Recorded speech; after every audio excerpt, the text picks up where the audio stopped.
de superbe. Sous un seul point. En fait, c'est le fait que je vois ce petit Naruto réutiliser ses anciennes techniques, le Naruto Rendan, le Taiju Kagebochi no Jutsu qui avait disparu parce que c'était limité via le mode Senin, via le mode Kyuubi, machin, et on revoyait pas trop bien beaucoup de cette... Enfin, on revoyait plus vraiment le Kagebunshin, on n'avait que des Rasengan et patati patata.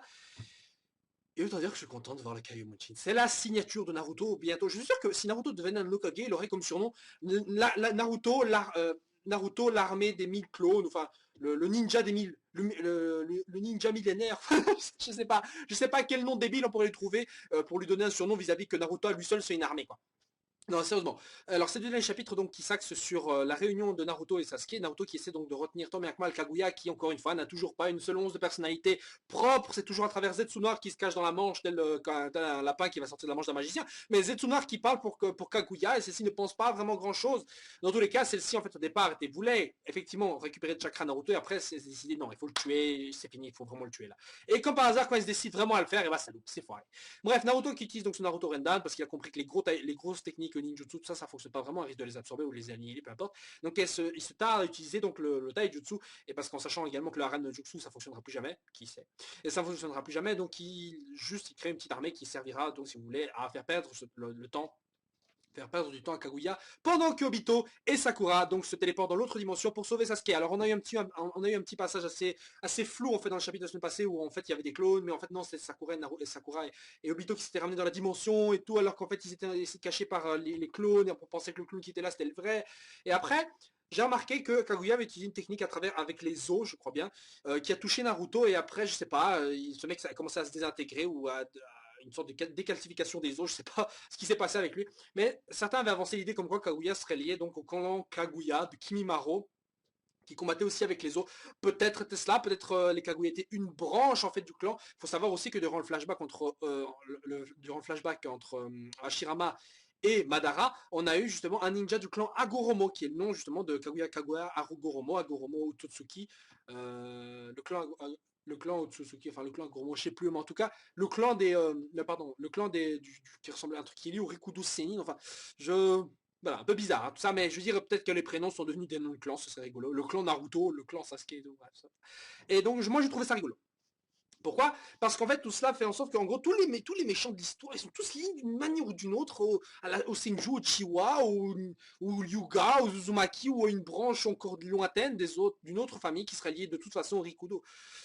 Et je trouve cela quand même assez rigolo, quand même, que tous les persos principaux de l'histoire soient forcément liés à eux. C'est dommage, même Kinkaku et Ginkaku étaient liés. Je veux dire, c'est pourquoi eux aussi, c'est peut-être pour justifier le fait qu'ils puissent utiliser les outils du Rikudo. Enfin, je trouvais ça un peu débile. Bref, pour en revenir au chapitre, alors on a un petit passage qui aurait pu être certainement simplifié en une ou deux pages. Dans ce chapitre-ci, on a eu donc l'explication de tout ce qui s'est passé. En gros, en fait, non, Sakura et Obito se sont cachés en fait, et en gros, il y a ils ont fait genre c'était deux clones et nanana. Bref, c'est pas important, ça aurait pu être, allez, ça aurait pu être expliqué hyper facilement, comme les petits schémas où Kakashi et Obito faisaient un plan pour aller dans la dimension Kamui. Tout ça. Je veux dire, ça voilà, c'est comme ça qu'un schéma devrait. Ça, c'est clair, facile et c'est court. Là, en fait, on a eu toute une grosse partie de flashback sur un truc qui est arrivé le chapitre précédent. Quoi. Je trouve ça très con et c'est une grosse perte de pages. Je trouve ça extrêmement dommage. Bref. Au final, est-ce que si c'est important que ça? Pas vraiment, mais c'est quand même une perte de temps et ça casse le rythme, quoi. Bref. Donc, pour en revenir alors, au chapitre de cette semaine qui se concentre principalement sur Sakura, qui enfin est super utile. Sakura et Obito, donc, qui recherchent Sasuke à travers la dimension et comment il peut faire ça. Enfin, je me pensais que le Kamui de Obito pouvait être lié uniquement qu'à la dimension Kamui. Et genre, en fait, non, il peut traverser plusieurs dimensions comme ça, facile, easy. Bref, dans tous les cas, donc on a une petite précision de la part de Obito comme quoi, en fait, les dimensions sont extrêmement lointaines, mais déjà, bon, une dimension, c'est pas à 2 km d'une autre dimension. Je veux dire, une dimension, c'est une autre dimension, quoi. Je veux dire, ok, que ça consomme de l'énergie pour aller dans une dimension, mais pas plus d'énergie. Genre, à cette dimension, oh là là, elle a 3 km d'ici, quoi. Non, c'est trop loin, ça. Non, une dimension, c'est un truc, c'est dans le lieu même, mais c'est dans un autre truc. Enfin, vous voyez ce que je veux dire? C'est ces trucs superposés, c'est pas des dimensions genre qui sont, hein, y a pas une zone noire entre chacune des dimensions, c'est pas ça. Enfin, ou alors j'ai mal compris. Mais bon, dans tous les cas, c'était une explication assez bizarre. Rien que le fait, par exemple, il faut du chakra pour aller dans une dimension à une autre. Je veux dire, pour celui qui ouvre la porte dimensionnelle, ok, mais pas pour celui qui la traverse. On s'en tape, putain. Ça, on s'en fout. Je veux dire, est-ce que cette question a été posée quand, je sais pas moi, Sasuke ou les autres ont été ramenés dans les dimensions du Kamui? Est-ce qu'il faut de l'énergie pour y aller? Pas forcément. Alors pourquoi plus d'énergie, plus de chakra pour aller dans ces dimensions-là? Je ne comprends pas. C'est pas très grave. Au final, encore une fois, c'est ce genre de détail qui passera aux oubliettes. On s'en tape. Bref. Donc, Sakura qui se donne à fond pour transmettre le chakra de son Byakugan, machin truc, à Obito, qui toujours en train de chercher Sasuke à travers diverses dimensions, une dimension d'acide, une dimension de flamme, de lave, je sais pas. Et après, finalement, il tombe sur la bonne dimension. Et après, on a finalement Sasuke qui nous montre son pouvoir de substitution étrange, où en fait, il switch sa place. Apparemment, c'est le pouvoir de son Rinnegan, ok, super pouvoir, tu peux switcher ta place avec d'autres trucs. Bref, il switch sa place avec le veston de Sakura que celle-ci a enlevé à cause de l'acide qui lui est tombé dessus. Et donc après on a une single petite case verticale où on voit Sasuke qui fait son regard de beau gosse avec Sakura qui est sur le point de s'évanouir mais qui a sauvé la vie, enfin qui a sauvé Sasuke tout court. Et là, croyez-le ou non, rien que ces petites cases, la seule petite case, je crois que c'est la première fois que je vois Sasuke d'ailleurs avec son regard de gentil qui a de la compassion un tout petit peu. Mais c'est une toute seule petite putain de petite case, elle va balancer des putains de débats sur le net avec les saku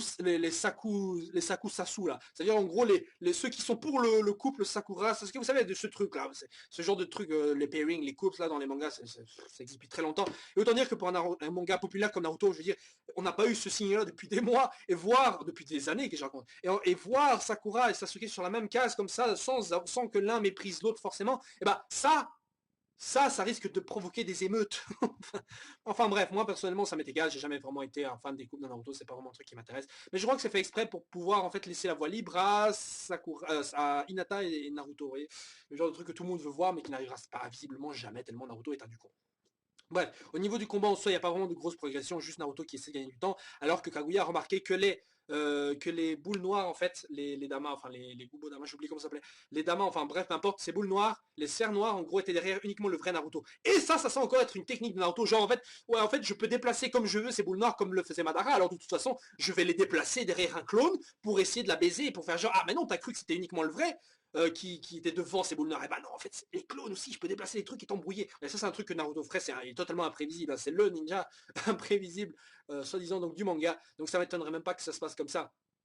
Mais attention, il ne faut pas se leurrer. De toute façon, Naruto a effectivement plusieurs techniques, mais il ne faut pas non plus trop sous-estimer Kaguya. J'attends que celle-ci pète un câble ou montre sa vraie nature, commence à parler, enfin je sais pas, qu'on ait plus enfin je sais pas, qu'on explique plus ce personnage, qu'on lui donne plus de background, qu'on visite, qu'on explore un peu plus la psychologie des personnages, qu'on essaie de, on avait une bonne amorce avec le fait que c'est une énigme vraiment méchante ni gentille, elle veut juste récupérer son chakra, mais voilà, enfin le chakra est peut-être en quelque sorte sauver le monde parce que sans le chakra il n'y aurait plus de guerre techniquement.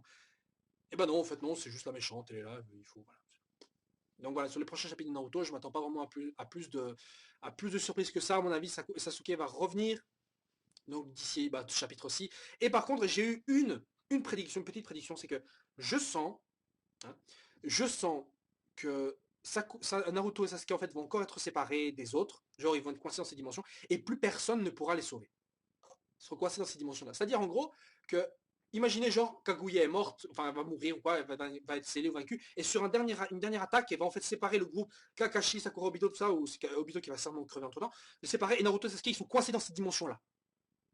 Imaginez, ils sont coincés dans ces dimensions-là et en gros, ils peuvent plus ressortir et après on les voit un peu comme Sora et Riku dans Kingdom Hearts 2. Mais en tout cas, les deux sont bloqués et d'une manière ou d'une autre, je sais pas, peut-être vont faire leur combat dans cet endroit-là, ce serait parfait comme ça, personne ne les dérange. Hein, ce serait le background du combat. Parfait, petite place pour débuter un combat autrement que sortir de la dimension et ça y est, ah voilà les héros et après, ah bah non, ils vont se fighter, ok, on vous laisse. Non, donc ce serait peut-être intéressant de voir ça, je ne sais pas.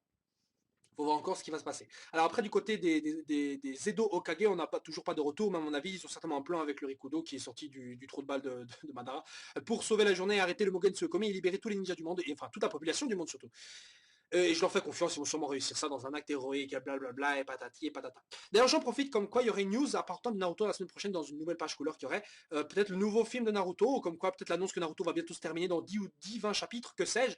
Enfin bon, beaucoup de choses encore qui vont se produire et une nouvelle surprise encore pour ce Naruto. De la même manière que le nouveau film Dragon Ball a été annoncé pour 2015, qui sera certainement Battle of Gods 2 ou quoi, je sais pas. Mais je vais pas discuter de ça, c'est juste ça qu'il y avait comme info. Et autant dire que je suis très très hype de voir cette nouvelle. Bref, sur ce les gens, agréable journée et ciao ciao, à la semaine prochaine.